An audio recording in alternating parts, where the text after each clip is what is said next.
यतोऽनन्तशक्तेरनन्ताश्च जीवा यतो निर्गुणादप्रमेया गुणास्ते यतो भाति सर्वं त्रिधा भेदभिन्नं सदा तं गणेशं नमामो भजामः सदा तं गणेशं नमामो भजामः यताश्चाविरासी जगत्सर्वमेत तदाब्जासनो विश्वगो विश्वगोप्ता ततेन्द्रादयो देवसङ्गा मनुष्या सदा तं गणेशं नमामो भजामः सदा तं गणेशं नमामो भजामः यतो वः निबानुभवो भूर्जलञ्च यतः सागराश्चन्द्रमा व्योमवायुः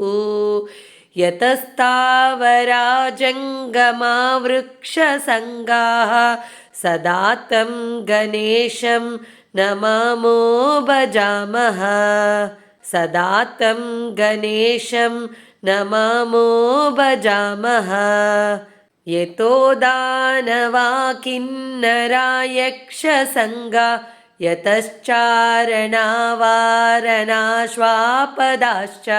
यतः पक्षिकीटा यतो वीरुदश्च सदा तं गणेशं नमामो भजामः सदा तं गणेशं नमामो भजामः यतो बुद्धिरज्ञाननाशो मुमुक्षो यतः सम्पदो भक्तसन्तोषदास्युः यतो विघ्ननाशो यतः कार्यसिद्धिः सदा तं गणेशं नमामो भजामः सदा तं गणेशं नमामो भजामः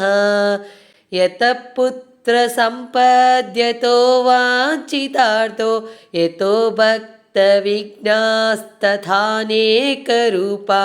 यतः शोकमोहौ यतः काम एव सदा तं गणेशं नमामो भजामः सदा तं गणेशं नमामो भजामः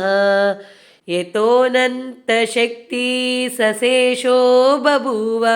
धराधारणेनेकरूपे च शक्ता यतोऽनेकदा स्वर्गलोकाहिनाना सदा तं गणेशं नमामो भजामः सदा तं गणेशं नमामो भजामः यतो वेदवाचो विकुण्ठा मनोभि सदा नेति नेतीति यत्ता गृह्णन्ति परब्रह्मरूपं चिदानन्दभूतं सदा तं गणेशं नमामो भजामः सदा तं गणेशं नमामो भजामः इति श्री गणेशाष्टकं सम्पूर्णम्।